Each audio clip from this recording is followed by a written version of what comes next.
Atualidades Pampa. Oferecimento Sicredi. Soluções financeiras com atendimento próximo. Sim, Sicredi. E água mineral Itati.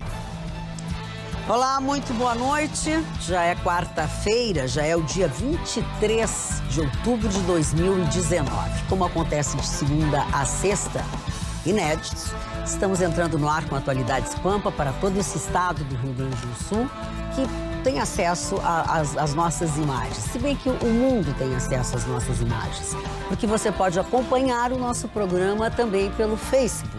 Assim como você pode ver o Repeteco, os melhores momentos da semana, no sábado, 7h30 da noite. Ou seja, nós estamos cercando todos os cantos, tudo que é possível para que você não deixe de ter a boa informação que passa por esta bancada aqui e principalmente o bom humor que muitos dessa bancada têm. Acredito que bom humor todo mundo tem, às vezes um mais, outro menos, mas isso não quer dizer que vai ter... Mário Barcelos, ó, eu não sei, eu fiquei fora, não sei, alguma coisa. Então vamos fazer assim, vamos lá do quadradismo dos meus versos, vamos às manchetes do dia de hoje. Vitorino.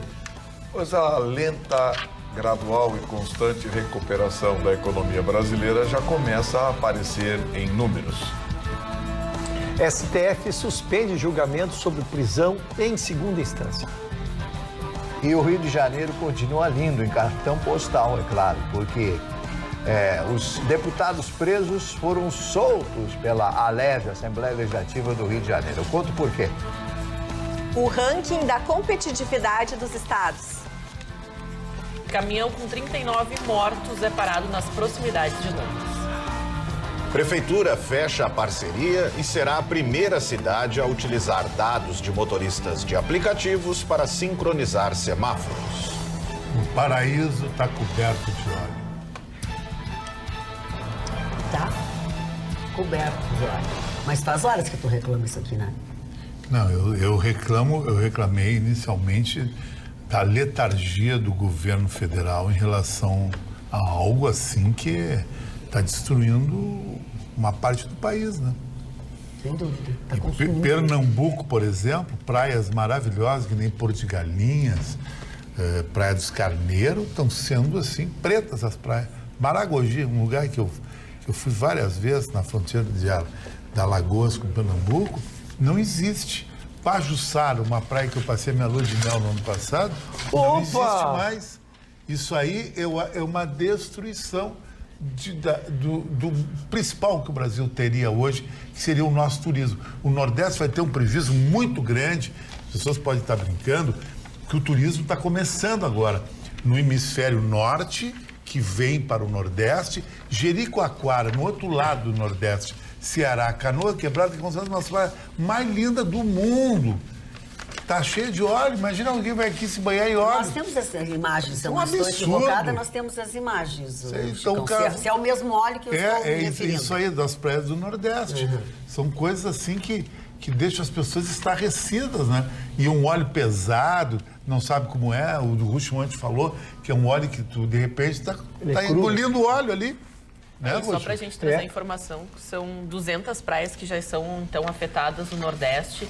Muitas delas estão impróprias ao banho, inclusive o município de Cairu, que a praia do Morro São Paulo, que fica na Bahia, é um dos lugares, exatamente, é um lugar paradisíaco. Muitos turistas estão frustrados porque resolveram tirar o seu período de férias, inclusive turistas que vêm do exterior, pessoas que vêm conhecer esse paraíso ecológico e também para tirar o seu descanso, acabaram chegando lá frustrados porque foi proibida a entrada desses banhistas até segunda ordem. As primeiras análises mostram que ela já está própria a banho, mas isso depois de 20 dias de uma análise diária de uma complicação de pessoas, voluntários de diversas ONGs, a ONG Pescar, a ONG também indígena que participou da remoção desse óleo, por mais que ele tenha sido removido, a água ficou durante um período imprópria para o banho. Mas eu tive em Morro São Paulo. Morro São Paulo é uma coisa tão espetacular, tão fashion que tu tem que entrar de barco na praia, não dá para chegar não de tem carro outro na praia. acesso. Exatamente. Então isso aí preservação. É uma coisa linda que o Brasil tem. Nós estamos indo mal. E agora tem que torcer para esse óleo não descer para o Espírito Santo e não chegar nas praias carioca, porque o nosso verão já está ficando meio comprometido a ponto de vista turístico. Dona Magda, eu tenho trazido diariamente notícias sobre isso e ontem trouxe uma preocupação e hoje trago uma solução que me deixou feliz, porque se descobriu ontem que a contaminação desse óleo, se tu recolhe as pessoas espontaneamente, né? Nós estávamos elogiando a população que se comprometeu, estava lá ajudando a recolher, mas as pessoas trabalhando sem luvas. E aí se viu através dos técnicos que as pessoas que estão tendo contato com esse óleo poderão ter por muitos anos risco de uma doença séria. Então, hoje o governo tomou uma decisão, fez uma intervenção, proibiu que civis façam isso sem que tenha uma coordenadoria. Está sendo feita uma parceria com o próprio Exército para que este trabalho que estava sendo feito, vamos dizer assim, empiricamente pela população, possa ser feito coordenado pelo governo de uma forma... Virou uma Chernobyl tropical. Só para informação de vocês, as últimas notícias mostram que esse óleo já chegou na parte norte do nosso país também. Quer dizer, então, está alastrando cada vez mais. No Ceará, que eu te falei. E a gente tem a presença do Ricardo Salles, que esteve, né, nessas localidades onde foram atingidas. Inclusive, houve mais uma vez uma lavagem de roupa suja, literalmente, nas redes sociais, porque ele acabou editando um vídeo do Greenpeace. Até a gente trouxe essa informação aqui da bancada, mas a informação até correndo atrás de uma maneira mais específica, ele acabou editando. Era um vídeo de um ativista de 3 minutos, onde ele falava da participação do Greenpeace na remoção dessas manchas de óleo.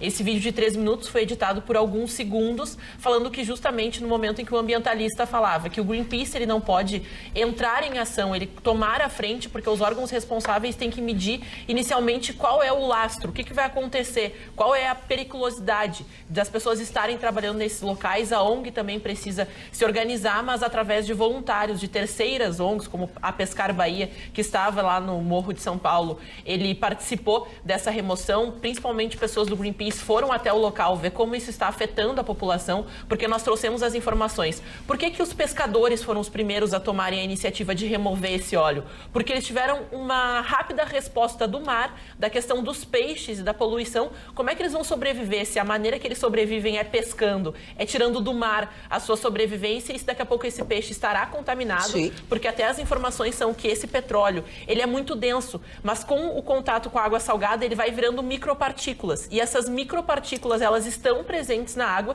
e elas estarão presentes, por óbvio, na vida dos peixes. E como isso vai afetar a saúde das pessoas, né? Então, tudo isso ainda a coisa vai muito além, muito além. Um site interessante não, na verdade, é talvez a fonte mais confiável de se buscar informação nesse sentido, é o próprio site da Marinha Brasileira. Ali, você tem ali, desde o dia 1 do problema em que a Marinha está envolvida, lá tem o passo a passo de tudo que está sendo feito, em números exatos, são 2.250 quilômetros de extensão já de área comprometida. Né? Então fica a dica, no site tem uma aba especial ali, que é desde quando a coisa estourou mesmo, né? Até erroneamente se saiu divulgando que nada havia, não teria nenhuma preocupação por parte das forças oficiais. A Marinha do Brasil está desde o dia... chamada, a própria Marinha se refere como dia 1, né, nessa situação, e eles estão envolvidos, e lá está tudo detalhado, tem ação dia a dia do que está acontecendo, o que está sendo feito. É uma informação bem interessante. E a Marinha deu outro aviso hoje, que foram identificados 30 navios possíveis, porque como é um universo de 800 quilômetros da costa, quem estava no dia que começaram, né? Quem seriam esses navios? Eles identificaram que são 30 navios, mas esses 30 navios são aqueles oficiais, os que se declararam. Sim. Né? Então, existem os navios que podem ser piratas clandestinos, que não o fizeram. Então, ainda tem mais esse dificultador. Deixa eu dizer uma coisa a vocês. A nossa telespectadora Loiva Meirelles entrou em contato conosco através do atualidades@pampa.com.br para falar sobre este assunto. Você também pode participar do programa enviando seu e-mail para atualidades@pampa.com.br ou mandando para o nosso WhatsApp, que é o 999-777-001. E aí também você assiste o nosso programa, você interage conosco através do nosso facebook.com/atualidadespampa ou Instagram, @atualidades.pampa. Bancada querida, diz Loiva Meirelles, que está no balneário Gaivota, em Santa Catarina, deve ser onde ela mora. Me respondam uma coisa, será que esse óleo, se fosse nas praias do Rio de Janeiro, o governo do nosso querido Brasil deixaria chegar a este ponto? Um beijo a todos. É que a principal crítica foi que o governo, o Ricardo Salles, tomou as primeiras providências 41 dias depois do que já se sabia dessa invasão desse óleo, das pessoas já estarem em contato com essa matéria, que até agora nós não sabemos qual vai ser a extensão do dano. Então, o que foi criticado foi a demora para tomar uma atitude em um estado de emergência. Inclusive, alguns estados entraram com ações pedindo recursos e também maneiras até de especificar para onde é que vai esse óleo. Porque, no caso, a gente falava aqui de Morro de São Paulo, na Bahia, eles tiraram 1,5 tonelada de óleo. Então, é muita coisa que eles estão armazenando em sacos plásticos. É isso aí. Então, ao longo do nosso programa, se for o caso, nós vamos continuar falando sobre esse assunto. Mário Barcelos. Bom, o Rio de Janeiro se caracteriza, além de ter as belezas do Rio de Janeiro, Pão de Açúcar, etc., pela sacanagem. Não é uma palavra bem sua. Pela sacanagem da Alerj. A Alerj, Assembleia Legislativa do Rio de Janeiro. Eu tive dia de glória naquela Assembleia, porque eu recebi lá duas medalhas, a medalha Tiradentes e o Pedro Ernesto, que é uma medalha, não o meu querido narrador, mas sim uma figura, foi um médico muito importante, e essa medalha é uma das medalhas mais importantes do estado do Rio de Janeiro. Então, eu conheci muitos deputados, tenho amigos deputados e tal, mas eu não sabia que a lambança era tão grande. Além da rachadinha, houve um problema sério. Para aprovar todos os projetos do governo do estado, alguns deputados recebiam entre 10 mil e 100 mil reais de suborno. Meu deputado querido e tal, aí, não, sei lá, aprova isso, não vai custar nada, tá bom, meu governador, o pessoal lá ligado e tal. Bom, eles foram presos em função disso. E a própria Assembleia julgou eles, por determinação do Supremo Tribunal Federal. E o que aconteceu? Eles foram liberados, Foram liberados os deputados. E isso aí, meu caro Vitorino, abre precedente, não é isso? Há precedente. E o que vai acontecer? As outras assembleias dos outros estados, isso não atinge os vereadores do Brasil, mas as outras assembleias poderão julgar também aqueles seus deputados que cometerem delitos deste porte, que isto é uma coisa esdrúxula, isso é uma coisa que não é inominável, não tem nome que eu possa dar para esse tipo de procedimento. Isso é uma patifaria, Vitorino. O Rio de Janeiro tem no seu histórico essa coisa de aliviar os amigos, O Rio de Janeiro, aliviar outra coisa. que já foi, digamos assim, a capital do Brasil, se mantém hoje. Eu lembro uma expressão do grande Lauro Quadros, que disse que o Rio de Janeiro é o tambor do Brasil. É verdade. Mas é também para as coisas ruins. Quando se falava em cultura, se falava em coisas do Rio de Janeiro, mas hoje a gente fala no Rio de Janeiro e se sente absolutamente constrangido.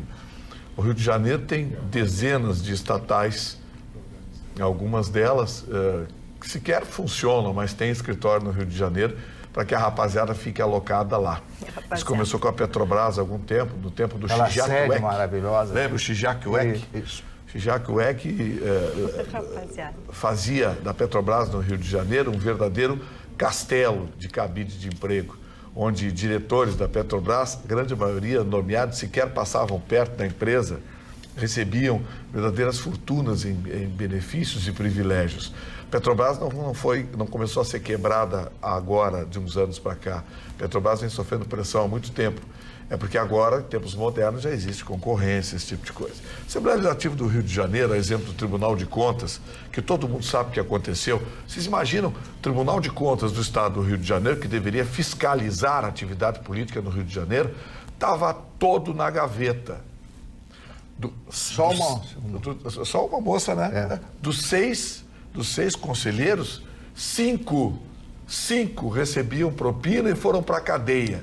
É o Tribunal de Contas do Estado do Rio de Janeiro. A cidade do Rio de Janeiro tem Tribunal de Contas também.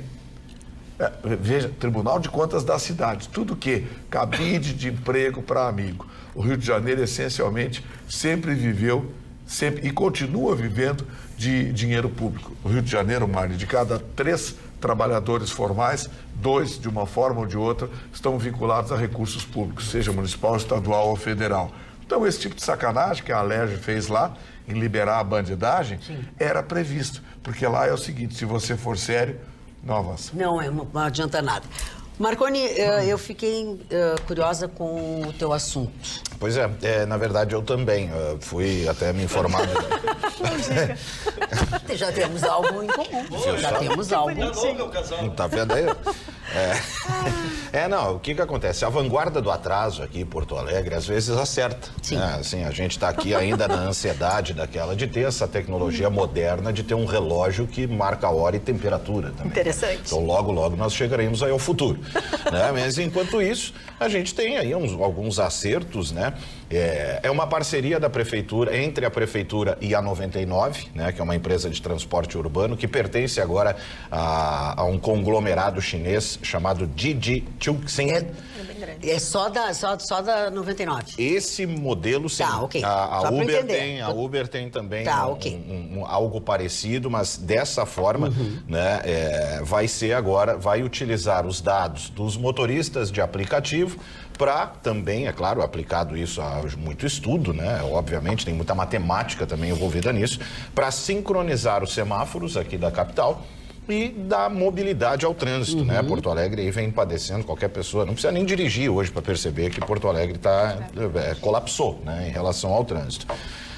Por meio de um mapa de fluidez, como é chamado, a prefeitura vai receber todos esses dados, né, dos motoristas e esses sobre as principais avenidas, ruas, né, os trechos de maior movimentação aqui da cidade, para alterar, então, saber quando alterar, não ter mais aquele tempo fixo no semáforo.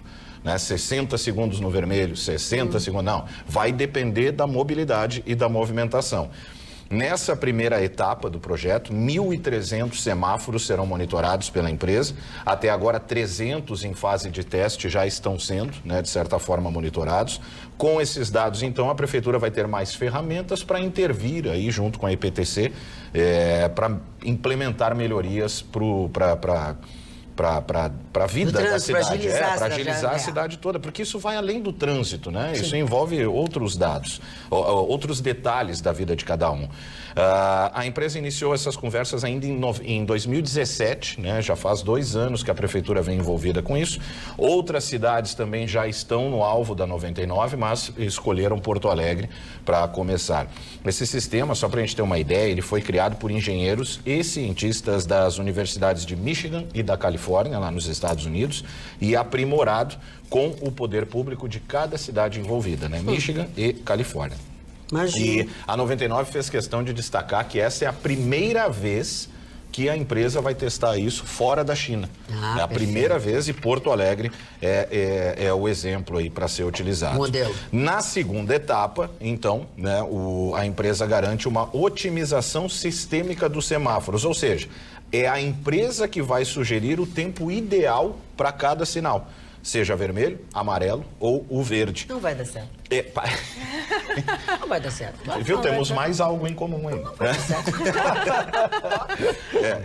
Então, assim, mas vamos lá. Na China já funciona. Na China já funciona em 20 cidades e a China, sim, tem uma população, né, considerável. A cidade, né, uma das cidades, as cidades de Guangzhou, e também a cidade de Hong Kong, a gente chegou a ter ganhos lá de 42,3% no aumento da velocidade média dos carros. Né? Não que aumenta a velocidade do carro, né? Não é, mas então as não, pessoas é a agilidade no trânsito. Isso, a agilidade exatamente. no trânsito. A Uber lançou, aí era o que a gente estava falando, em abril, uma plataforma de compartilhamento de dados, mas não com esse mesmo objetivo. Existe lá movement.uber.com, que oferece aí aos usuários aí uma informação para o usuário. Mas que dá para ter essa ideia de quanto tempo leva de Zona Norte à Zona Sul, de Centro à Zona Sul, essas coisas todas. Né? E aí a ideia é isso, trazer um pouco de mobilidade, de agilidade para a cidade de Porto Alegre, que padece aí, o trânsito é uma Tomara que dê delicada. certo. Tem efeito mais midiático do que prático. Eu também acho. É? Também acho. Mas, enfim, toda tentativa é válida. A gente viu aquela tentativa de mudar os tempos semafóricos aqui, aquele dia fatídico que houve um teste aí, e a cidade virou um caos. Parou, né? Parou. Ficou tudo todo mundo atrapalhado. trancado. Sabe aqueles desenhos animados, assim, aqueles pessoas tudo paradas. Vocês jovens não pegaram, eu peguei, a dona Magda, a outra jovem também não pegou, mas ficavam os sinaleiros, não sei como é que chamaríamos ele ali, e eles trocavam manualmente nas esquinas principais. Ah, não, eu não sabia que existia isso. Foi longe agora. Fui longe, né? Dentro das picadas, ficava ali e eles faziam manualmente exatamente Desde respeito. essa época, a tecnologia gerando desemprego. Bom, a pergunta que não quer... TRF4 vai decidir no próximo dia 30 de outubro se anula a sentença que condenou o Lula no processo do sítio de Atibaia. Eu vou explicar, não é a minha manchete. Não é? Pode explicar. Mas posso explicar rapidamente, porque em meio a tantos recursos, realmente é difícil o pessoal entender. Lembram daquele caso que nós trouxemos? Quem falava primeiro, o delator ou o delatado? Sim. Essa discussão todo lembrando do delator e delatado. Esse julgamento está 7-4, ele não foi proclamado, mas ele está 7-4 já com o mérito dele, definido, né? O que ficou definido? Que o delatado fala por último. O delatado fala por último. Isso foi que e o ficou. delator fala antes. Isso o julgamento dele deixou claro. E julgou duas matérias assim, já suspendendo as sentenças que condenaram aqueles dois então, dos processos julgados. O que acontece na prática? A sentença é anulada, volta para as razões finais, e as razões finais são feitas, então, fala o delator, fala o delatado e volta para a sentença, então. E aí teremos uma sentença novamente. Esse é o que decidiu lá. E então agora, a surpresa do dia, essa matéria é de hoje, o nosso TRF4 aqui, já em consonância com essa orientação, marcou na condenação, lembrando que é a segunda, é o sítio de Atibaia, a segunda condenação do Lula, para examinar esta matéria, para saber se esta sentença foi ele falando junto, ou falando antes, ou depois, entre delator e delatado. Então, se o tribunal, examinando isso, no caso concreto, o delatado falou junto ou falou antes, essa sentença poderá ser anulada, retornando à primeira instância para que seja proclamada uma nova sentença. Não sei se consegui ser pedagógico, porque a matéria, insisto, a matéria é chata. Eu pelo menos entendi. Eu fiquei com uma dúvida. Qual é a tua dúvida? O Vitorino pode complementar. O Vitorino vai falar também. Nessa parte, por exemplo, de voltar agora, volta tudo e aí uma nova sentença, porque naquele caso teria sido Sérgio Moro. Né? O juiz hoje da vara, não é pela pessoa, volta para o juiz que está no cargo. Era essa mesmo. O Ruxo explicou tecnicamente, eu vou interpretar como cidadão. Não existe essa lei, nunca existiu, não tem nenhum diploma legal isso. O STF legislou mais uma vez na tentativa de soltar o Lula e anular sentenças da turma do colarinho branco. Essa é a prática. Então, a informação técnica foi dada, mas o senhor, como cidadão, interpreta assim. O Brasil está virando o país em que é um grande negócio ser corrupto e ladrão. Eu sei que, acho que é o Ruxo que tem uma pauta aqui, depois ele vai abordar, mas o STF literalmente está fazendo aquilo que o ministro Joaquim Barbosa disse para o Gilmar Mendes. E o Gilmar Mendes parece que conseguiu cooptar colegas muito fortes e muito pesados dentro do STF, ou seja, destruir a justiça brasileira. Nós estamos virando uma piada internacional e, pior do que isso, estamos virando um pavor para a cidadania brasileira. Eu entendo que, quando uma Suprema Corte começa a criar leis que não existem ou interpretar de acordo com o que pensa que talvez pode ser que venha a ser, a vergonha já atingiu o país e a justiça perdeu a credibilidade. Dou um exemplo só, além desse que foi citado aqui. Dou um exemplo só. O seu Toffoli soltou o Zé Dirceu sem nenhum fundamento jurídico. Criou uma tese para soltar o Zé Dirceu e ficou todo mundo quietinho. Inclusive, aquela imprensa amiga que a gente sabe que nessa hora o STF, a democracia, o Estado Democrático de Direito e blá blá blá e blá blá blá, e a gente enfrentando cada vez mais o descrédito de uma instituição que é sagrada, mas que deveria ser no mínimo respeitada, que é a justiça brasileira. Conforme nosso telespectador, o Carlos Sartor Rodrigues, ele diz o seguinte: justiça no Brasil. Boa noite, bancada. No Brasil, a justiça não é cega. Ela é paga para não ver. Carlos de Silva, de Caxias do Sul. Bem colocado. Assino com o relator. Vamos falar uma coisa legal que a gente não pode perder de vista, não pode deixar de cuidar. Você sabia que a Pelo 100 é pioneira no estado em depilação? É depilação segura, rápida, sem necessidade de agendar horário. São 16 anos no mercado. A Pelo 100 trabalha com profissionais treinadas, o que dá uma excelência para um atendimento eficaz e garantido. O sistema de depilação diferenciado, com cera natural, exclusiva, possui cabines individualizadas, com depilação feminina, mas também a depilação masculina.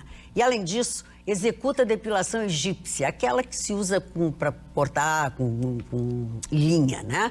Mas ainda trabalha com o design de sobrancelhas, que é a febre do momento. Você pode marcar hora em um dos telefones que está aparecendo aí na tela. Ou, se você prefere, você pode ir direto em um dos endereços também que estão aí no vídeo. O que você está esperando? Pelo 100, na Nilo Peçanha, na Getúlio Vargas e também na Venceslau Escobar. Portanto, não existe desculpa para você não manter a sua higiene e a sua beleza em dia. Pelo 100, não esqueçam. Ana, tu tens um assunto que não é cabeludo, mas é horrível. É horrível. É horrível. Bem triste, Olha, né? eu vou te contar uma coisa. Só perde para nossa política, porque a nossa política é podre. Né? Então, aí fica meio complicado saber o que está pior. E às vezes até mata mais. E até mata muito, às vezes não, mata Às muito vezes mais. não, com certeza. É, né? Falando. Porque a gente vai tratar um assunto muito sério que acabou chocando as pessoas logo pela manhã, porque nessa madrugada, nas proximidades de Londres, a 30 quilômetros da cidade, foi encontrado um caminhão no Distrito Industrial com 39 mortos, 39 homens, na realidade 37 homens e um adolescente. A gente tem as imagens deste momento, porque quem chamou a polícia britânica foi a ambulância, que as pessoas começaram a estranhar, a sentir um odor meio estranho. O caminhão estava parado de uma maneira meio suspeita, então a polícia foi chamada até o local. Um homem estava num volante, um norte-irlandês de 25 anos, e ele estaria no comando deste veículo. Ele disse que não sabia qual era a carga, não tinha conhecimento, ele está preso, mas se torna muito estranho porque ele não quis dizer de onde é que vinha, qual era, não tinha nenhuma nota, nenhuma documentação para falar a respeito desse caminhão, e até inicialmente tinha uma ideia que ele viria de um lugar, mas na realidade ele veio da Bulgária, que faz fronteira com a Turquia, que é um ponto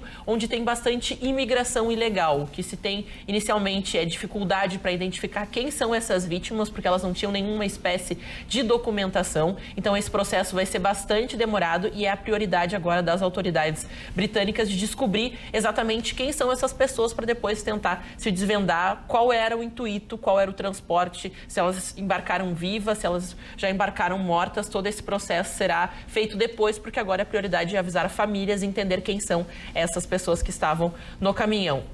Se entende por esse processo todo de imigração ilegal, pelas fronteiras que estão sendo cruzadas.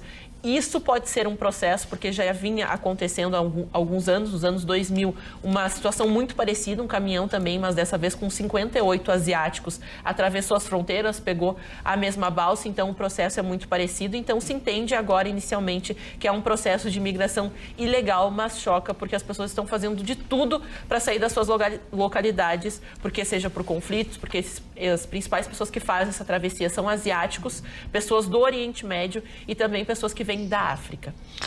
E para o motorista fica mais suspeito ainda pela questão até do cheiro, né? Porque como é que ele não sentiu nada? As pessoas que começaram a ter a sua atenção chamada, como a Ana disse, teve também a questão do cheiro. Aí o cidadão vem trazendo esse caminhão desde lá, não estranha nada. Ficou esquisito pro lado dele. As autoridades ali sabem que ele tem informação a mais para para dar, mas é um quadro de horror, né? Tem um pedaço da Europa lá que a vida se perdeu o valor. A própria Inglaterra, essas 2 últimas semanas, explodiu uma onda de imigrantes ilegais que estão atacando ingleses com estoques, são umas arminhas desse tamanhos, assim, e estão tocando terror nas pessoas, tocam e saem andando, assim, gratuitamente, em alguns casos é uma... grita-se. É que assim, a sociedade moderna, ela não está preparada para grandes oscilações, para grandes migrações. O mundo está muito competitivo, então quando você injeta no tecido social 1 milhão de pessoas sem nenhum recurso, sem nenhum tipo de produção, de contribuição econômica, você desequilibra o sistema. A Alemanha está enfrentando problemas porque abriu suas fronteiras. A Inglaterra, ninguém me tira da cabeça que esse Brexit, que do lado da Inglaterra, tem a ver com a crise que os ingleses enfrentam por causa das suas fronteiras. Sim. A França enfrenta um problema terrível. A França já vinha com problemas. Os franceses, muitas vezes, têm um filho. A cada 3 casais, 2 crianças. Aí eles têm aqueles países em que foi concedida a cidadania francesa. Aí o nosso professor de história aqui pode me ajudar. E o que aconteceu? Se criou uma comunidade muçulmana, uma comunidade árabe muito forte, os países do norte da África, uma comunidade muito forte. E a França vinha enfrentando problemas, porque historicamente eles têm 3, 4 filhos. Enquanto que os franceses reduziram a natalidade. Eles brincam já. Uma colônia francesa, um país de 50 milhões de habitantes. Tunísia, Argélia, Marrocos. Então, Senegal. E essas pessoas passaram a ter direito, simplesmente a cidadania francesa. E agora com essa crise... O próprio Haiti. A crise que nós tivemos agora há algum tempo atrás e que os países, de forma altruísta, abriram suas fronteiras, chegou a conta social. Chegou a conta econômica. A Alemanha nunca vivenciou tanta violência quanto vivenciou agora. Algo que corrobora o que tu está dizendo, Vitorino, é a antítese disso, que é a Polônia, né, que segue intacta porque deixou de forma muito clara. Aqui não. Aqui vocês não vão entrar. Mas vocês são xenófobos. Sim, somos. A Áustria é a mesma coisa. E eles estão à parte disso, né? Já deixaram claro. Lá tem até alguns textos até muito bonitos que falam sobre aqui é Nosso Senhor Jesus Cristo e a nossa população que não aceitam lei da Sharia e tal. Os países da Escandinávia não foram tão radicais, mas adotaram critérios bem claros. Na reunião da Comunidade Europeia, acho que a proposição foi da Noruega, porque tem uma associação, um mercado comum de países escandinavos, Noruega, Suécia, Dinamarca, aqueles países, eles estabeleceram regras para aceitar os imigrantes, estabeleceram regras rígidas. Resultado, muitos imigrantes entraram nesses países, se beneficiaram dos programas sociais, mas imigrantes que hoje estão trabalhando, têm uma atividade, enfim. Porque é inegável que a miséria e a pobreza trazem um despreparo a um segmento social que é o primeiro que imigra. E houve um problema de tentar combater o que acontecia de errado. Não a imigração em si, mas o que acontecia de errado, porque aí se criou esse progressismo maneiro de Instagram, de que qualquer combate a algo cometido por um imigrante era xenofobia.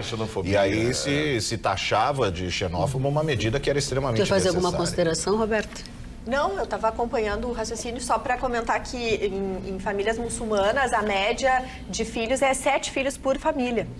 Em Londres, a média. Em Londres, que eles já chamam, eles já se referem a Londres como Londonistan, né? Eles já brincam, já debochando da quebra da soberania inglesa, e dizem, nós não vamos precisar tomar pelas armas, né? Mais alguns anos e nós já seremos mais populosos que vocês, a terra será nossa.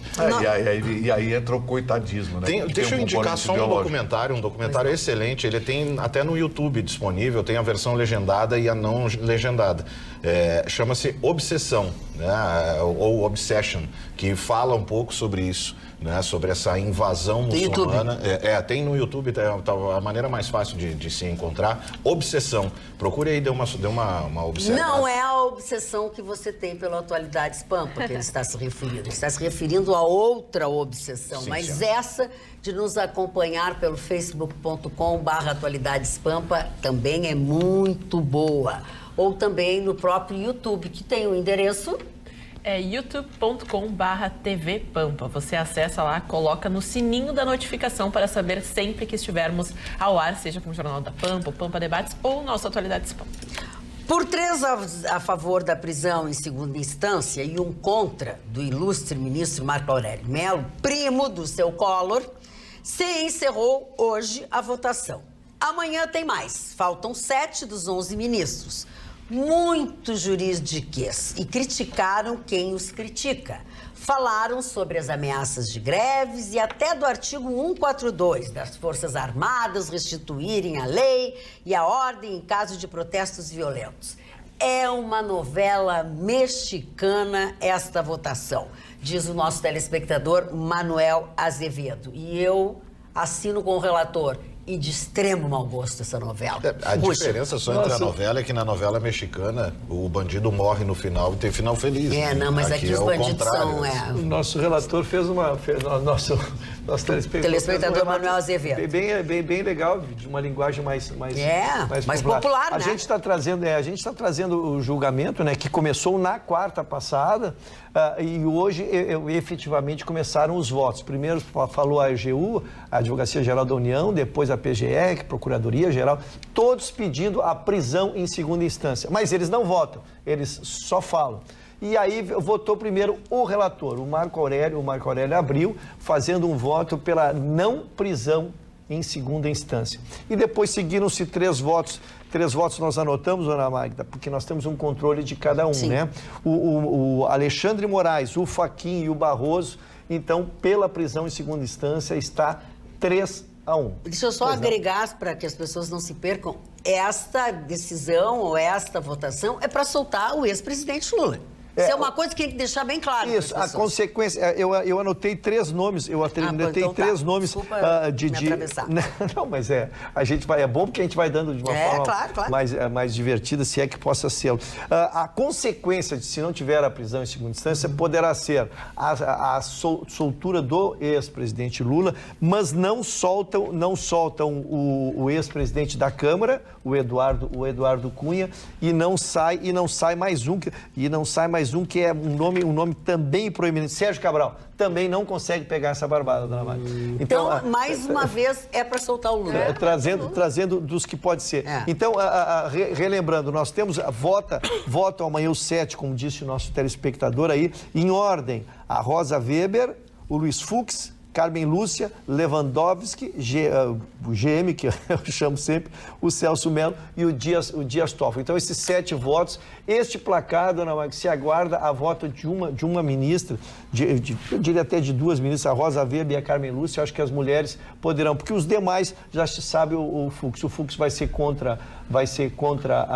a favor da prisão em segunda instância. O Lewandowski, o Gilmar Mendes, o Celso de Mello e o Dias Toffoli serão contra a prisão em segunda instância. Então, as 2 mulheres, para mim, definem essa matéria. O Carlos Guess faz o seguinte questionamento.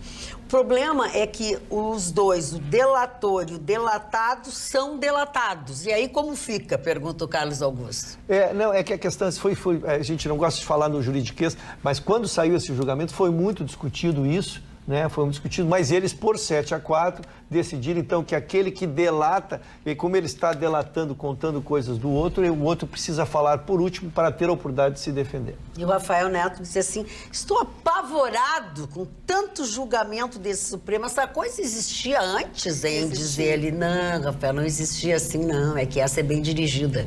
Essa é chega é que agora que o Lula está preso. Uma piada de mau gosto. Você julgar a mesma matéria 4 vezes em 5 anos. Para poder mudar. A Suprema Corte Brasileira julgando a mesma matéria pela 4ª vez nos últimos 5 anos. Isso quer dizer o seguinte, você vai tentando, até que dá. Até que dá. Essa caiu para um amigo, que é o Marco Aurélio Mello, para relatar a matéria. O voto dele foi de uma... estupidez. Na minha opinião, vou ser honesto, mediocridade jurídica. Mediocridade jurídica. Porque o ministro sustentar uma coisa de um país que não existe. Porque o país que ele viu no seu voto, que ele relatou no seu voto, não existe. Seu Marco Aurélio Mello, desde o tempo do Catiola, o senhor já deveria ter criado, no mínimo, um constrangimento na hora de distribuir habeas corpus e ficar pregando garantismo no Brasil. que não é nada mais, nada menos do que o pretexto para garantir privilégios a criminosos de colarinho branco. O senhor soltou Catiola de manhã, de tarde, Catiola pegou um avião, fugiu para a Europa e foi burro. Porque o sujeito que é corrupto e ladrão sabe que o Brasil hoje é o paraíso. Fugir daqui é uma bobagem, principalmente tendo uma Suprema Corte como essa. Depois vieram os votos previstos, Alexandre de Moraes, que já tinha estabelecido o entendimento da matéria, o Barroso, foi um grande voto de 1h30, o voto do Barroso foi um voto em que ele chamou a atenção, não apenas dos ministros, mas especialmente da nação, para o que está acontecendo. O Barroso é um cara muito inteligente. Ele nunca foi juiz, ele é um advogado constitucionalista que foi indicado pela ex-presidente Dilma Rousseff. Fiz um voto maravilhoso. Então, assim, 3-1, esse 3-1 não quer dizer nada. O Rucho foi bem claro. Acho que a decisão fica na Rosa Weber e na Carmen Lúcia. Quero crer que as duas já estão cooptadas. Porque o STF se tornou hoje um clubinho que é dominado essencialmente pelo Lewandowski, pelo Gilmar Mendes, em conluio com o Toffoli, que hoje é o presidente da corte, tem a caneta. Aquela defesa atacando as redes sociais, que as redes sociais são cruéis com a Suprema Corte. Não, as redes sociais não são cruéis com a Suprema Corte. A Suprema Corte é que é cruel com o Brasil, com a decência, com a ética, com a dignidade, principalmente com a justiça. Marli Barcelos. Olá, Magda, eu vou usar de 2 minutos. Se vocês me permitirem. Lhe permito, até mais, o senhor tem direito. Eu cedo meu tempo para ti, Mário, se tu quiser. Eu vou usar de uma metáfora. Na Anatólia, hoje a Anatólia, que está dentro da Turquia, existia um reino chamado Frígia. E nesse reino falece o rei não tinha filhos, então eles saíram a procurar um novo rei. E novo rei seria, segundo os místicos do local, aquele que entrasse num determinado tipo de carroça. Eis que, numa manhã qualquer, entra esse cidadão nos muros da cidade, sem ser o novo rei, aí entronizaram ele, colocaram ele no trono, e o nome dele era Górdio. Górdio, vocês vão entender aonde eu quero chegar. E aí, Górdio resolve fazer uma festa, como o rei e tal, e prende esta carroça que ele veio numa tora, numa madeira, e ele dá um nó. Daí surgiu o nó Górdio, em homenagem ao rei Górdio. O que acontece? Passam-se os anos e ninguém conseguia desatar aquele nó. Vieram muitas pessoas, morre o rei, etc. E também vai indo, depois outros reis e as pessoas e lá, e todo mundo chegava lá. Até um dia que, Chicão Tofani, Alexandre o Grande, curioso, dominando a Ásia e grande parte da Europa, chega naquele lugar e as pessoas dizem: rei, meu rei, por gentileza, tente desatar este nó. Alexandre o Grande olha para o nó, fica olhando, imagino eu a cena, né? E ele desembainha a espada e pá! Acabou com o nó Górdio. Então é a forma mais simples. O senhor está entendendo que é o que eu quero dizer. A forma mais simples, pá, foi a espada. Acabou-se o nó Górdio, em que é a política, que é a justiça e tantas coisas nesse país.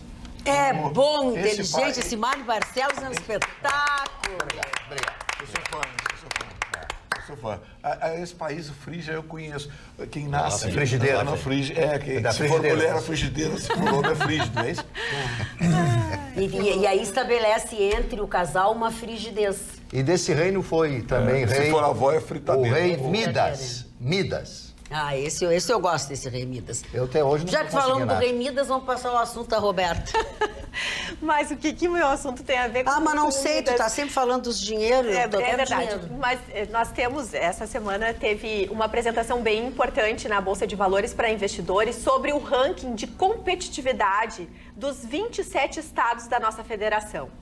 E chamou muito a atenção a avaliação, que é bastante detalhada, tá? Aonde eles têm mais de 70 itens que eles avaliam e os indicadores que são levados em consideração a educação, segurança, infraestrutura, solidez fiscal, sustentabilidade e desenvolvimento social.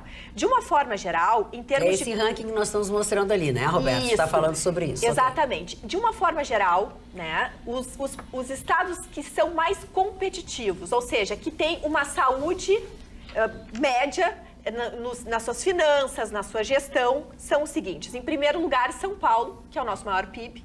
Em segundo, Santa Catarina, nossa vizinha. Em terceiro, o Distrito Federal. E em quarto lugar, Paraná. Os piores desse ranking ficou o Amapá, Pará, Maranhão e, em último lugar, o Acre. Em relação à saúde financeira, porque é super detalhado, e eu me detive mais à saúde financeira, por quê? Porque na medida em que a gente tem uma boa gestão, uma boa saúde fiscal, a gente tem recursos para colocar na saúde, na educação, na segurança pública. E nesse quesito da solidez fiscal, em primeiro lugar foi o Amazonas. Em segundo, o Espírito Santo. Em terceiro, Rondônia. Chama atenção esse item porque é já notório que o Espírito Santo tem feito um excelente trabalho nas suas finanças públicas. Mas Amazonas ficou em primeiro lugar. Os estados do Norte e no Nordeste, e esse ranking chama muito atenção e demonstra isso, que nesses últimos 4 anos, onde teve muita recessão, eles conseguiram fazer uma gestão de recursos consistentes, apesar de ter reduzido muito os seus investimentos, mas eles conseguiram administrar principalmente as suas dívidas e conseguiram buscar investimentos privados. Então, na questão de solidez fiscal, né, eles estão muito bem, obrigado. No item educação, chama atenção, em primeiro lugar, São Paulo é o estado que é mais competitivo, ou seja, ele apresenta uma educação melhor no nosso país. Em segundo lugar, Minas Gerais e em terceiro, Santa Catarina. No item sustentabilidade ambiental, em primeiro lugar, o Distrito Federal, em segundo, São Paulo, terceiro, Paraná e vejam, Amazonas, que tem a nossa Amazônia, ficou em 10º lugar. A maioria desses estados todos tem um gasto fixo, mensal, intocável, aonde 60% de tudo que se arrecada é para pagar folha de pagamento, folha de salário, é para pagar funcionários. E isso é desagradável, é difícil de administrar, justamente por quê? Porque são despesas obrigatórias, o governador ou, enfim, todos os gestores não têm como diminuir isso, é um gasto que aumenta automático a cada gestão, né?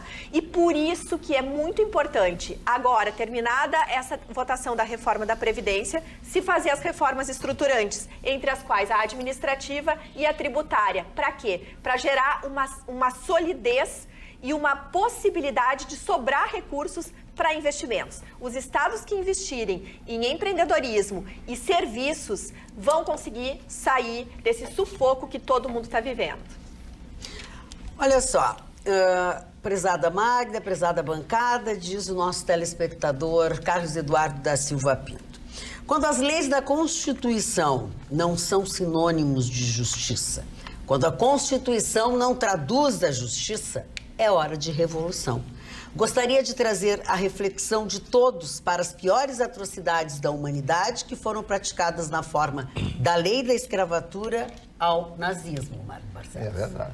É uma grande verdade. Porque o nazismo aconteceu da seguinte forma, eram leis, os juízes da época aplicavam as suas leis. Se você quiser saber mais sobre isso, compre um filme chamado O Julgamento em Nuremberg, não o julgamento de Nuremberg, em Nuremberg, que você vai ver, todos os juízes foram condenados à prisão perpétua, os juízes nazistas foram condenados à prisão perpétua. 5 anos depois já estavam livres, porque disse o juiz que foi o ministro da Justiça à época do nazismo, ele disse simplesmente essa frase: eu cumpri exatamente aquilo que estava na Constituição da Alemanha. Os políticos é que fizeram essas leis. Eu não fiz nenhuma lei, eu apenas cumpri a lei. E eu quero levar até você uma boa informação. Aliás, vamos parar todas essas coisas ruins que a gente está falando, enfim, quero falar de algo bem importante. É óbvio, né? Eu quero falar com você sobre a clínica do Dr. Elísio. É a clínica do Dr. Elísio Marques da Silva, que percorreu uma longa trajetória. E finalmente hoje pode-se afirmar que é uma clínica digital. Diante disso, não há o que negar, pois é uma clínica privilegiada de dentistas que buscam aperfeiçoar os seus conhecimentos e habilidades dentro da odontologia, baseada em evidências científicas. A clínica do Dr. Elísio Marques da Silva sabe que mais que criar sorrisos é restaurar confiança. Portanto, se você procura experiência, agilidade e dedicação, Ligue, marque a sua consulta e tenha aquele sorriso que você merece. Lembrando que a saúde, ela começa pela boca. Repetindo então o telefone que aparece na tela, 3204-3204. Agende já. E claro que eu trago, como sempre, um forte abraço do Dr. Sorriso. Combinado? Muito bem. Ana, tens algumas... Nós temos manifestações aqui através do nosso Facebook, do nosso Instagram, muitas pessoas comentando, até o pessoal gostou bastante do assunto do Rafael Marconi, mas trouxe muitos e muitos empecilhos, inclusive o primeiro deles sendo a questão das licitações. Ser em Porto Alegre. Como as licitações... Ser em Porto Alegre. Ser em Porto Alegre e até talvez mesmo seja o maior deles. Trazendo a informação aqui que ele coloca, que uma cidade que não consegue nem tapar os seus buracos, quiçá a gente conseguiria fazer essa questão do semáforo. Será que aconteceu? O Antônio Bordim é que dá a sua opinião. E até o Dorival Silva, ele lembra do sistema de troca de sinal, que está funcionando muito bem, evita acidentes em cruzamentos. O tempo da troca, sim, pode ser mudado conforme a necessidade do trânsito, foi a contribuição dele. E o Márcio Gonçalves, que ele fala que adora a risada espontânea da Roberta, que ela pode rir sempre, porque gosta bastante da sua risada. Mas o retorno de Magda Beatriz e de Gustavo Vitorino foi muito comentado. E aqui, a lua de mel? Pois é. As pessoas estão perguntando aqui, a Nice, a Vera, o Dorival, eles colocam assim, ai, meu Deus, estava com saudades, eles voltaram. A Lucy coloca, e claro, o Noé Liberto coloca, vocês estão lindas, mas quero saber, e a lua de mel? Eu acho que eles brigaram tanto. Eu vou dizer uma coisa para vocês. Eu vou voz, dizer uma coisa para vocês. Foi muito complicado. Muito complicado. Inclusive, ele está sem voz, porque ele passou todos esses dias tentando me explicar o que ele estava fazendo, num determinado momento que eu encontrei com ele. E, olha, não existe mais a menor possibilidade. Eu não acho dá. que teve Ele está sem voz, que ficou lá, mas era tudo. Aplicação, aplicado. Desculpa, não colou. Essa história de ficar sem voz depois de uma lua de mel é outra. Mas não era lua de mel, nós estávamos, olha, eu quero ser nós estávamos rompidos e não deu para Eu vou aproveitar e falar então o que... Vamos falar, o que a gente estava fazendo lá. Ele gritando, pedindo para abrir a porta. Foi mais uma edição da Festa Nacional da Música, a gente fica extremamente feliz, porque o Rio Grande do Sul, de fato, por 3 dias, vira a capital brasileira da música. A cidade de Bento Gonçalves nos recebeu com o maior carinho e com um frio ontem à noite que deixou a minha voz assim, porque o show na Rua Coberta, que não é tão coberta assim.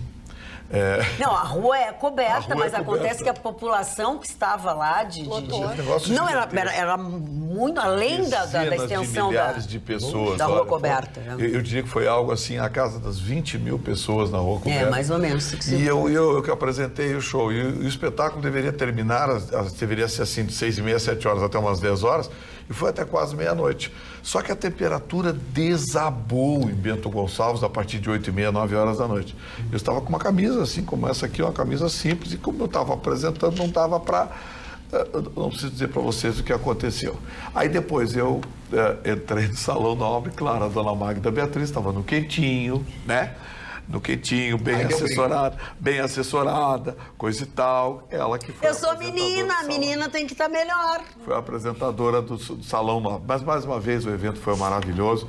Dezenas de artistas, muito participação. Legal. Teve rock and roll e pagode madrugada inteira, teve de tudo. Então foi muito legal.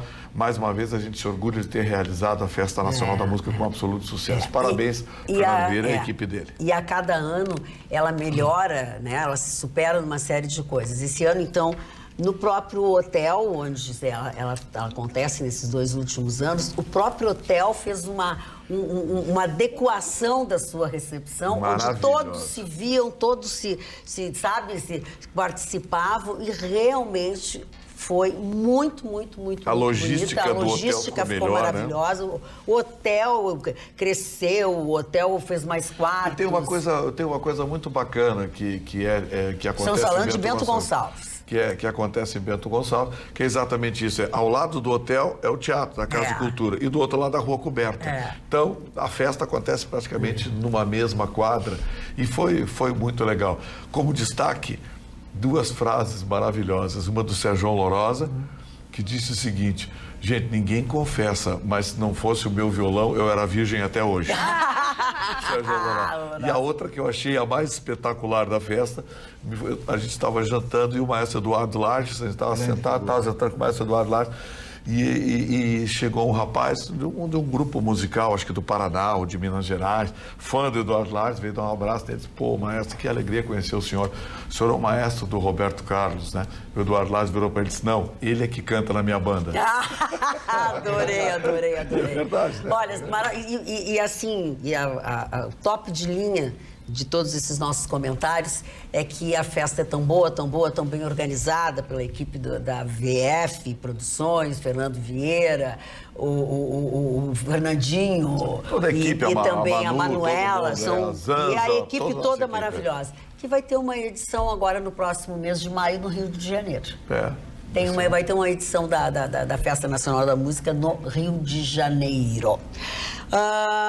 Prezada bancada, olha aqui, ó, para reflexão. José Costa, uma opinião. Atualidades Pampo são, sem dúvida, os melhores programas de televisão gaúcha. Dona Magda, por favor, pergunte a estes seres inteligentes. É que vocês falaram aqui muito sobre o esporte, né? Sobre transgêneros, enfim, se falou aqui. E eu acho que ele ainda queria que a gente falasse sobre esse assunto. Até podemos depois ver com mais cuidado. Doutor Rússio, mais uma informação. Pois não, a informação que nós temos, dona Magda, uma matéria que foi muito debatida aqui e ela acaba sendo atendida por via transversa. Eu fui um dos críticos, assumo essa crítica, a ida ou a possibilidade da ida do filho do presidente para a embaixada nos Estados Unidos. E hoje ele fez um anúncio oficial desistindo do projeto e dizendo que vai se dedicar à liderança do partido, a liderança do partido na Câmara, um projeto que para ele é mais importante. Eu acho que resolve dois problemas, dona Magda. Primeiro, a questão da embaixada, que era uma questão que nos era muito cara, né? Como a gente diz aqui, é uma embaixada mais importante, né? O presidente até sinaliza agora que ficará com o embaixador interino que está lá, é uma grande possibilidade que seja ele, quer dizer, um homem que tem 30 anos no ramo, com toda expertise, com todo o talento que ele tem para ter chegado lá numa condição de interinidade, possivelmente venha a ser. O filho do presidente, me parece que neste cargo agora, ele que é um jovem, né, já tem muito a aprender na política, num cargo importante que é a liderança do partido, neste momento delicado, ele poderá mostrar seu talento através de exercendo essa liderança, pacificar o partido. Lembramos aqui a matéria da Roberta, mas com a conclusão da reforma da Previdência, as pautas que se avizinham para o ano que vem são importantíssimas. E caberá a ele o poder, a gente trouxe aqui, porque a gente hoje está aprendendo, as pessoas estão aprendendo um pouquinho de política. O cargo de líder é importantíssimo, ele nomeia as pessoas na comissão, ele pode falar nas comissões mesmo que ele não esteja participando, né? Ele escolhe as pessoas, então é um cargo importantíssimo. No ano, ele é a segunda maior bancada do Congresso. Ele representa o governo, é o sustentáculo do governo. Então, se ele tiver uma liderança positiva, ele poderá se lançar na política, né, e ajudar o partido e o governo do pai dele. Então, acho que ganhamos os dois, dona Mar. Vamos deixar o embaixador lá, um embaixador com expertise, que tem que ser, e ele aqui pode dar contribuição política. Não é nada disso. Nada disso. As pessoas inteligentes brasileiras e analistas de política dizem que essa foi a saída salomônica, porque ele ia perder de uma goleada tão grande a indicação no Senado que ia ser vexatório para o Jair Bolsonaro. Então, ele acoplou ele como líder do governo e evitou esse vexame. Então, ele não queria ficar.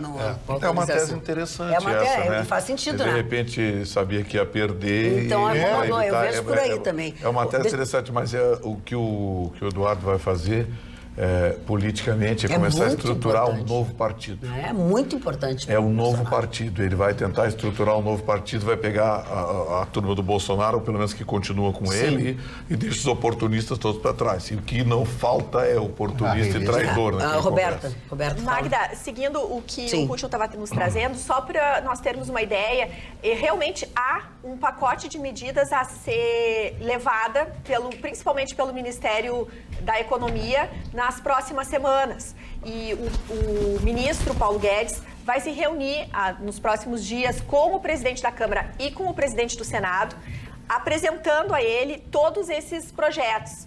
E também estão tramitando a reforma administrativa, que tudo leva a crer que pode ser sim aprovada, é mais fácil de ser aprovada agora em 2020.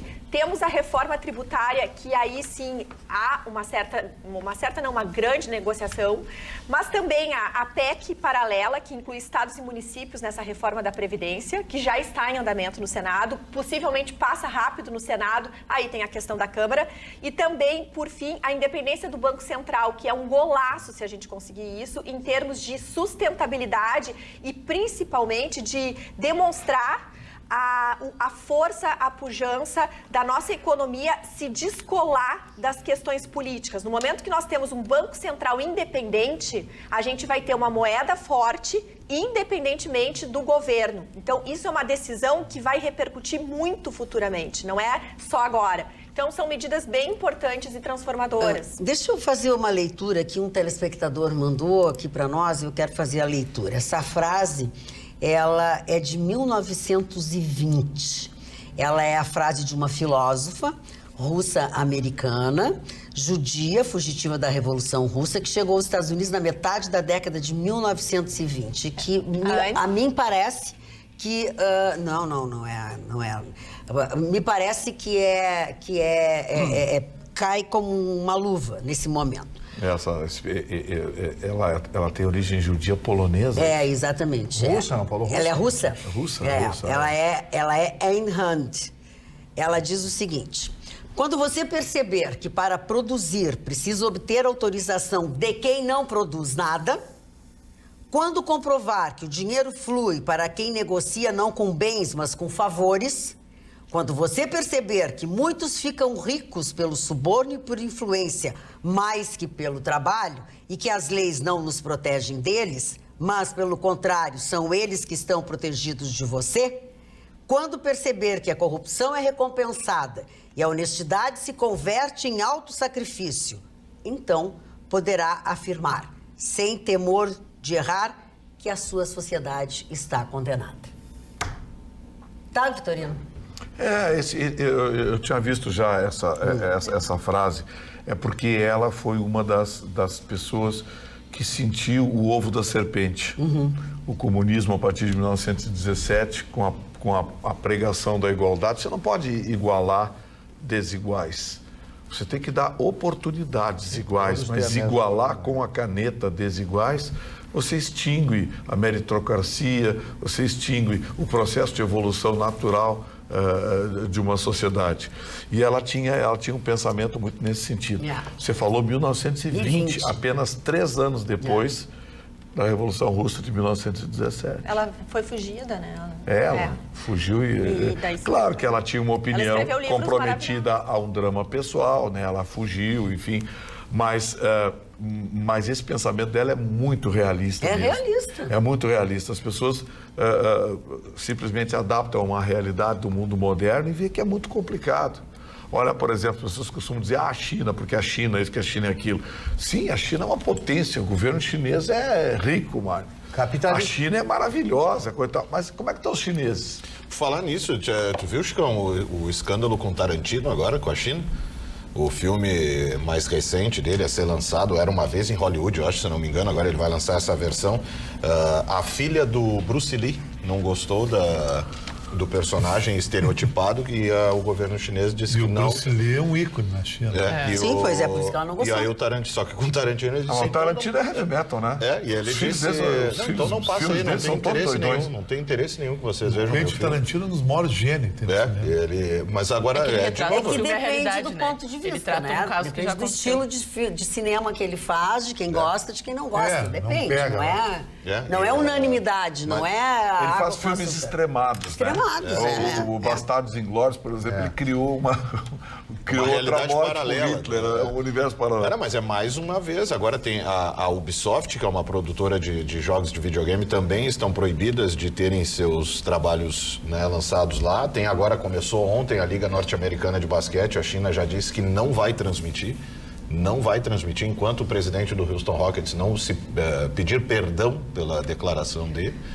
E tá assim, eles estão assim agora, com poderio desse tipo. Sabe o que falta na China? Ídolos. Não tem um ídolo desportivo na China. Então eles vão muito ao passado, Bruce Lee. É verdade. Sabe? Então eles vão... Eles não permitem, Chico. Faz Eles não sentido. querem. Mas agora eles estão abrindo já para isso, sabe? Por causa desse problema. E que a Roberta tu ia dizer? Não, eu só ia contribuir, que nós estávamos falando da Anne Rand. Ela escreveu vários livros e ela é responsável por uma filosofia bem interessante, que se os telespectadores têm interesse, chama o objetivismo. E aqui, fazendo um pouquinho do papel do Marne, ela escreveu um livro chamado A Nascente, e também O Ideal Desconhecido, a Virtude do Egoísmo, entre outros. Então fica aí dicas de leitura dessa linha de pensamento que não deixa de ter assim, um fundamento bem interessante para o mundo atual. É que ela sofreu como todos naquela época. Ela era de uma família, família conceituada, de uma família que tinha suas posses, e os comunistas tomaram tudo, que é o que aconteceu com todo mundo. Então ela sofreu aquelas humilhações todas e resolveram ir embora da Rússia, né, com aquele marxismo-leninismo, mais leninismo do que marxismo. Né? E todas as vezes que eu penso nesse Lenin, e quando eu vejo as imagens do Nicolau, segundo czar, da czarina, eu vejo das meninas que foram todas assassinadas, do médico que foi assassinado, mais raiva eu tenho deste regime comunista implantado naquele extraordinário país, cujo fracasso do comunismo até hoje reflete na sociedade russa. O fracasso total, pleno e absoluto. Aquilo que aconteceu em 1917 não poderia ter acontecido daquela forma. Porque, em primeiro lugar, o Nicolau II era tão ruim como o czar que a opinião dele sempre era da última pessoa com quem ele falou. Então ele não tinha nenhuma opinião. Não tinha, porque se ele houvesse enfrentado, ele errou muito, mortes e mortes de pessoas. O poder da mulher dele, então. Isso. A mulher dele nem russo falava. Nem russo falava a mulher dele, falava só A alemão. melhor coisa de se entender com uma mulher é falar outra língua. Chicão, essa ideia é boa, o cara casar com uma mulher que não entende o que ela diz. Aí não tem Mas tu sabe que eu tenho um amigo que ele conheceu uma meu Deus, eu acho. Uma moçoila. Não sei como, não me lembro mais o país, acho que era. Não importa. Acho que chinesa. E ele não falava a língua. Então, eles começaram a se comunicar através do tradutor do celular, veja só, e casaram. Que relação boa é essa? Essas são as que duram, Chicão. Parece que eles casaram pelo tradutor e continuam morando pelo tradutor. Aí dá certo. Descobri como é que eu vou resolver minha parte afetiva. Eu vou arranjar um aplicativo que traduz. Mas tu não viu aquele cara dos Estados Unidos, em Connecticut, que o cara casou e disse que sofreu um acidente com a mulher, ele ficou 62 anos fingindo surdo e mudo para não falar com a mulher. Porque a mulher era uma mala. Isso é uma notícia. Tu viu uma mulher falar todo dia, isso duvido. Mas nesse caso não seria mais fácil ter se separado? Não, mas aí tinha objetivos econômicos. Não é tão fácil assim. Agora, fala isso. Não, só para concluir com o tema que o Marne trouxe, até ia perguntar se ele está mais a par disso. O Parlamento Europeu aprovou uma resolução que agora equipara o nazismo, o comunismo ao nazismo. Os dois agora são... equipara no sentido de... Lógico, de ser de repulsa, né? De não ter partido, né? De ser proibido um partido Você sabe comunista. Que o comunismo, a exemplo, isso que o Marconi está falando, vem sendo adotado por alguns países do leste europeu. A Ucrânia, por exemplo, é proibido o comunismo. O problema é que ele vem seguindo, Não, ele vem uma crescente de divulgação do comunismo, desenvolvendo até angariação de jovens para se ligar à causa, como é o nazismo. Então se tomou essas decisões, porque até times de futebol estavam propagando ideias, fazendo folhetos e divulgações. Então quando você institui que é crime propagar assim, defendendo informações, que é bom, que tem que voltar. Então tudo isso foi considerado crime para existir um meio legal de punir essas pessoas. A Ucrânia, com seu Holodomor, quando os russos roubaram toda a produção de cereal, morreram 7 milhões de pessoas, 7 milhões de pessoas em 1936, 37, evidentemente que eles têm que ter muita raiva do comunismo, ainda mais com o roubo agora daquela região bonita. Sem dúvida alguma. Você também pode rever os momentos preferidos ou aqueles que você não conseguiu ver e alguém comentou. Sábado, 7h30 da noite, melhores momentos da Atualidades Pampa, lá legalzinho para você acompanhar. É só dar uma conferida. E a mesma coisa você faz com o nosso programa, que você confere durante todo o tempo que nós estamos aqui. Se você está trabalhando, está em outro lugar, está fazendo uma coisa, tá? Bota um fonezinho de ouvido. Nós estamos transmitindo no mesmo momento pelo nosso Facebook e também pelo nosso YouTube. Dona Magda, amanhã tem um compromisso cedo. Amanhã eu vou na missa? Não, eu vou na Academia Moinhos, porque eles começam muito cedo, lá das 6 horas da manhã. Tu já pode se treinar se tu assim o desejares, então não interfere em tua área de trabalho. Amanhã, muito cedo, descobri esse horáriozinho, dona Magda, 6 horas da manhã, estarei na Academia Moinhos, onde eu faço... Quer dizer que tu já sai e vai direto. Pra quem dorme cedo, como tu, é bem bom horário. Manter a forma física, vou manter a forma física, dona Magda. Vitorino, a tua manchete. Mas olha, no meio dessa tempestade política e disse, óleo na praia e queimada na Amazônia, decisões jurídicas absurdas voltadas contra o governo, já que grande parte das ações do presidente Bolsonaro tem sido bloqueadas na justiça, devidamente aparelhada, como a gente tem visto. O que está acontecendo é um fato silencioso, constante e, para muitos, entusiasmante. A economia brasileira, aos poucos, mostra números de melhora. Hoje, por exemplo, o dólar chegou a ser comercializado abaixo de R$4 e com tendência de queda. O índice da Bolsa de Valores passou dos 107 mil pontos. Nunca as empresas brasileiras, as empresas de capital nacional, estiveram tão valorizadas e nunca suas ações foram tão comercializadas. É recorde atrás de recorde. A alta é sempre pequena, 0, alguma coisa, mas ela é quase que diária. A consequência está aí, os números estão mostrando. Nunca a Bolsa de Valores chegou perto dos 108 mil pontos, como chegou hoje. Fechou em 107 mil e uns trocadinhos. O dólar, que já chegou a ser comercializado em valores bem abaixo, desde que o Bolsonaro assumiu a presidência, vinha sofrendo pressão de alta, mas essa pressão se inverteu. A pressão agora é de queda. Repito, a tendência é que, se tudo continuar correndo como está, previsão do mercado é que o dólar possa fechar o ano a 3,80, Magda. E nós tenhamos ainda esse ano a Bolsa de Valores superando 110 mil pontos. Ou seja, lentamente, sem propaganda, sem blá blá blá, porque a imprensa está mais preocupada, né, com o óleo, com o fogo da Amazônia, com as declarações do Papa e os traidores do Congresso Nacional, e esquece aquilo que de mais importante nós temos, que é o avanço da nossa economia, que lentamente recupera o emprego, que lentamente mostra números da segurança. Vocês viram alguma invasão do MST desde o dia 1º de janeiro? O MST matou gado, invadiu alguma coisa? E a turma do Boulos, que invadia prédios lá em São Paulo, que peitava a polícia, vocês têm visto alguma coisa? Pois é, esse é o efeito Bolsonaro, que não vai parar na mídia.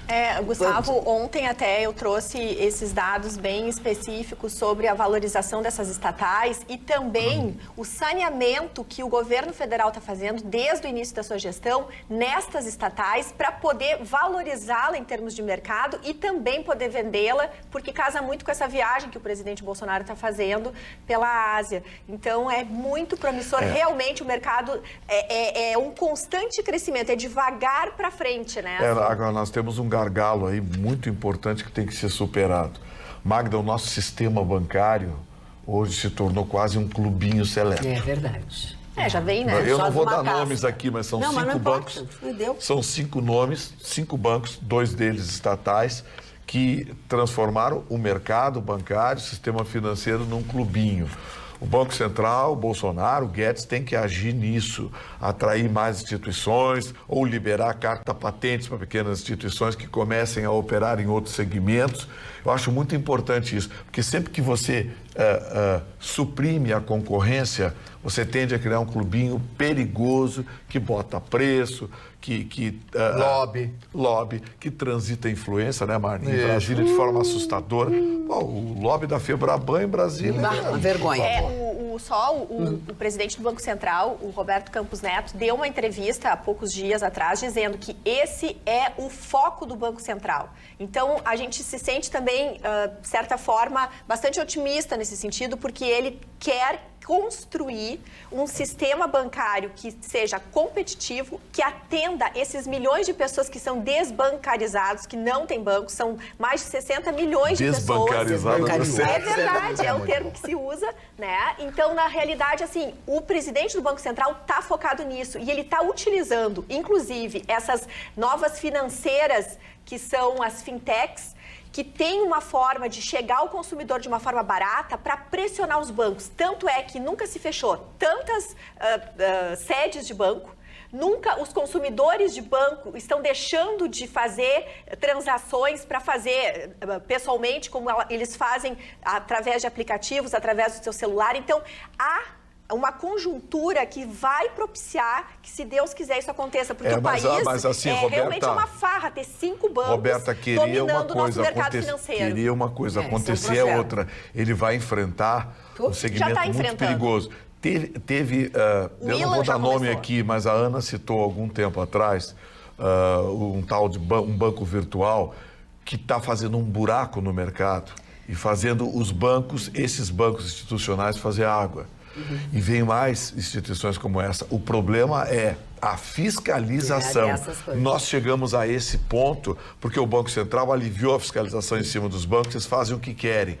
Esses bancos virtuais, a ideia é ótima, os cartões de crédito virtuais, acho que é o futuro. Mas a fiscalização é importante, senão daqui a pouco vira esses investidores da Indil, daquela outra ali que... Gustavo, eu não trouxe aqui, tá? Mas eu tenho, nessa mesma entrevista, ele colocou detalhes sobre esta proposta de independência do Banco Central, onde o presidente do Banco Central, por exemplo, não é escolhido pelo presidente do Brasil, da República. Ele vai ter uma forma de chegar à presidência própria e com anos divergentes daquele que chega ao posto de presidente. O papel aceita tudo, né, Roberto? E eles vão fazer uma lei que vai fazer, Gustavo, uma série de mecanismos que vai pressionar os grandes bancos. Mas aí é aquela coisa da promessa, né, Roberta? Tá no projeto. Tá tramitando. Mas é um projeto. Ultimamente estou bem cético. Eu quero ver a coisa acontecer. Eu também. Se aconteceu, eu falo aqui elogio. Se não aconteceu, eu tenho esses dados, inclusive eu creio que vai ser uma das agendas, da agenda de conversa que o Paulo Guedes, que ontem estava lá no Congresso Nacional, acompanhando a reforma, a votação, e que vai se reunir com os dois presidentes do Senado e da Câmara para apresentar isso. A questão econômica, o Ministério da Economia até o momento tem se mostrado descolado com as derrapagens políticas que estão tramitando no nosso país. Mas o Ministério da Economia também anda dando umas patinadas, né? Aquela história de um imposto que não é a CPMF, mas as características. Então, o Paulo Guedes, você nota que deu uma submergida. Isso aí. Mandar ele calar a boca um pouquinho. Falando em calar a boca, nossa telespectadora Liane Kerber diz assim: com o presidente fora e o presidente e o vice fora, acho que o Exército está pronto para fechar o STF. E o Congresso está se preparando. Deus quiser. Ela botou as mãozinhas ali, tudo rezando para Deus que fizesse. Uma coisa que me intrigou nas manchetes, a manchete da querida Ana Guiar, sobre esses asiáticos que estavam no caminhão em Londres. Isso que eu queria uma explicação. Londres faz parte da Inglaterra, a Inglaterra faz parte da Grã-Bretanha. Não tem fronteira seca, ou seja, para entrar lá só pelo mar. Então o caminhão vem de navio. E a Irlanda é uma ilha. Mas o caminhão vem de navio e um caminhão desse porte tem uma inspeção muito grande dentro do navio, que inclusive o narcotráfico, ele evita fazer tráfico para a Europa via navio, porque o navio é mais inspecionado que o avião. Então, como é que chegou esse caminhão lá em Londres? Até o aerotúnel, a explicação é pegou uma balsa, ele foi parado na balsa. Ele foi parado na balsa, mas só que ele provém da Bélgica. E na Bélgica, então, vamos dizer assim, os momentos iniciais da investigação, eles chegam pela Turquia, entram na Bélgica, da Bélgica entram nesse caminhão, esse caminhão entra via mar, através das águas dentro de uma balsa. E conseguiu passar por tudo. Agora é a polícia explicar exatamente o que aconteceu. Marne Barcelos, diga-me quem aniversaria. A Eneida de Moraes, que é uma jornalista brasileira, falecida em 1971, articulista dos principais jornais do Rio de Janeiro, inclusive o Jornal do Brasil. Johnny Carson. Johnny Carson foi um dos maiores apresentadores da televisão americana, na época do preto e branco, e depois já pegou televisão a cores nos Estados Unidos. Johnny Carson era um apresentador muito popular, muito famoso, como o Ed Sullivan. E o Johnny Carson tinha uma particularidade, ele escolhia muito bem os seus fundos musicais, né? Então, o fundo musical dele mais importante foi composto pelo Paul Anka. O Paul Anka que compôs a abertura dele, etc. E o Paul Anka se orgulhava muito de ter sido ele o autor desta música, do My Way. Para quem não sabe, o Paul Anka foi o autor da letra do My Way, né? O Johnny Carson era famoso pelos seus cabelos prateados, né? É verdade, tipo o Chicão. Doris Monteiro, a cantora, minha querida amiga Doris Monteiro, que eu não vejo há muitos e muitos anos, mudando de conversa, e uma série de músicas. Disso. Mudando de conversa, né? Onde foi que ficou aquela velha amizade? Aquele papo furado todo fim de noite. Canta bem, mas quem canta bem. Do céu, que tempo bom. E agora, o ídolo militar do nosso caro Chicão Tofani, o Carlos Lamarca, militar e guerrilheiro brasileiro, que morreu em 1971, foi no Araguaia. Lutou contra o Lamarca. Parou. Traidor? Um traidor total, o Lamarca. Ele traiu aonde ele viveu a vida dele, que foi o exército. E o meu tio era inimigo pessoal dele. E amigo do grande brasileiro, Carlos Alberto Ustra. Bom, vamos falar do Pelé. Aniversário hoje do Pelé. Tenho dúvidas quanto o Pelé. Como jogador melhor do mundo, mas como cidadão, aquela história, como ser humano, não ter ido no enterro da filha biológica. Não ter reconhecido muito os filhos. Só por causa do dinheiro. E ele... 79 anos de idade, Pelé, indiscutivelmente o maior atleta brasileiro, o maior nome no mundo do Brasil. Qualquer pessoa do mundo fala no Brasil, Pelé. Fala Pelé. Fala Pelé. Uma época foi o Fittipaldi. E depois foi o Senna, o Ayrton Senna, etc. Mas Pelé tem gente que pensa que Maradona é brasileiro. Agora você vê como a vida é, né? O Pelé com tudo isso, né? Não reconheceu a Sandra, a cara dele, a menina, a moça era a cara dele.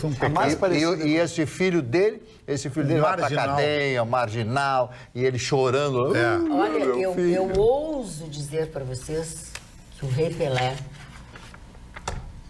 ele segrega. Os filhos dele, ele escolhe a dedo. Bom, mas ele negar um filho... Ele escolheu mal. Agora, quem pode falar muito bem desse aniversariante de hoje é o senhor Ruschel. Léo Moura, 41 anos. O Léo Moura é um lateral direito brilhante, um dos maiores laterais que teve, mas a idade chegou para todos. E chegou também para o Léo Moura. Ele é um jogador tecnicamente acima da média, mas que tem pagado o tempo, pelo tempo. E o Ruschel foi injustiçado, nunca pegou uma seleção brasileira. Isso é verdade. E mesmo jogando no tambor do Brasil, que era Rio de Janeiro, que era Flamengo, mas um lateral extraordinário, acima da média, os melhores laterais brasileiros. A modelo brasileira Linda Isabel Goulart e finalmente o Rodrigo Pimpão, que é um futebolista brasileiro que eu não sei quem é, mas eu li só por causa do nome dele. Brasileiro que joga no Botafogo. Tu gostou do nome dele? Ele é pimpão, sabe por quê? Porque ele diz assim, uma mulher que eu fiz uma pimpada. Então virou pimpão. Ah, tá bom. Doutora Roberta, vem de Caxias do Sul. Inteligente. Cada um com o seu método, né? Cada um sabe o que lhe serve. Com seus problemas. Repetir o nome dos livros, por favor. Sim. A dona Tuca Minuzzi, de Caxias do Sul, está te pedindo isso. É da Anne Rand, que ela é responsável pelo objetivismo, né? Ela escreveu, entre outros, Quem é John Galt? Que esse é um sucesso internacional dela e foi o que motivou o objetivismo no mundo. Também o livro A Nascente, O Capitalismo, O Ideal Desconhecido e A Virtude do Egoísmo. Olha, eu estou recebendo um WhatsApp aqui de uma pessoa que está denunciando o prefeito de Imbé. Eu vou ler isso com vagar, não vou ler agora para não botar com a minha cabeça prêmio.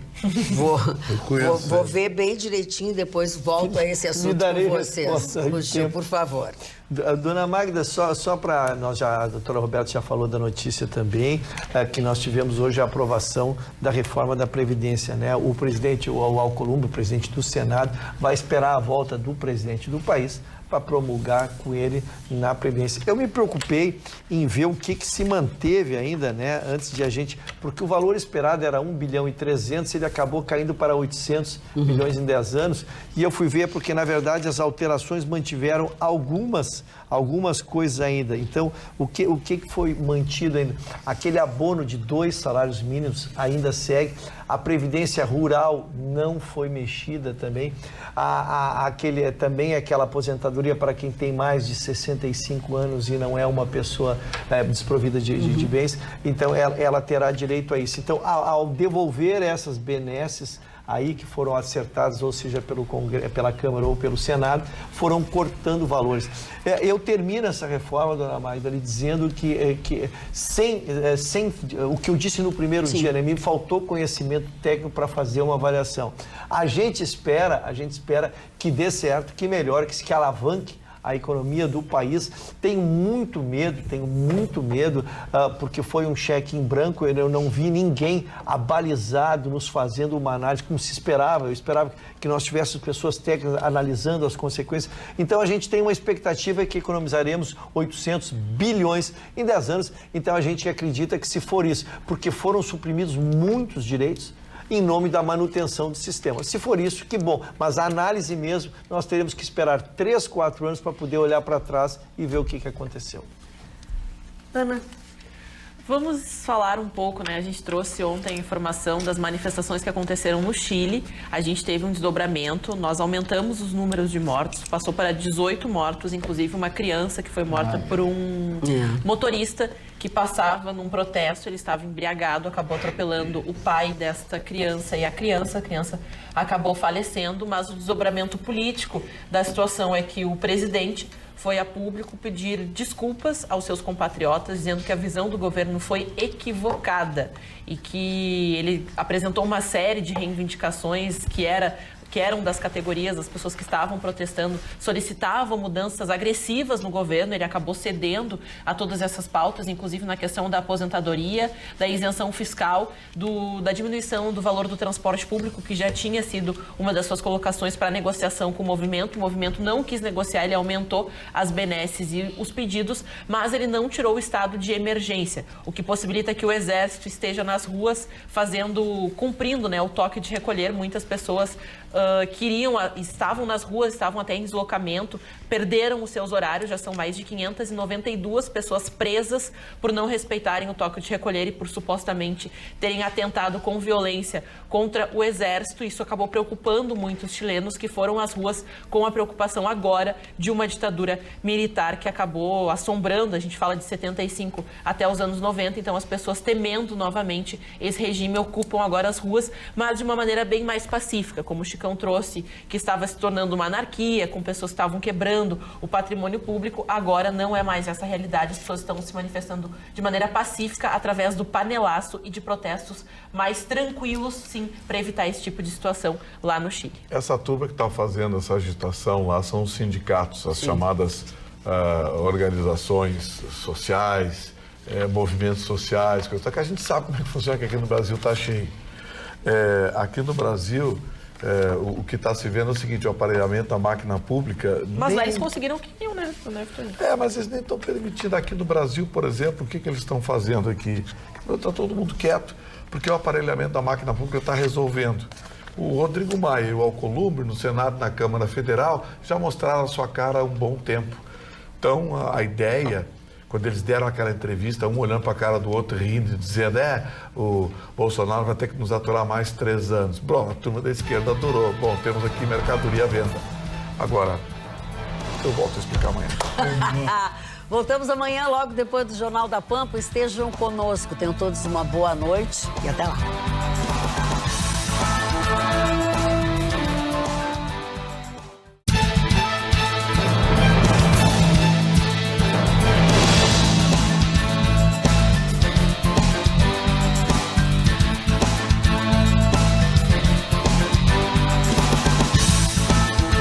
Atualidades Pampa. Oferecimento Sicredi. Soluções financeiras com atendimento próximo. Sim, Sicredi. E água mineral Itati.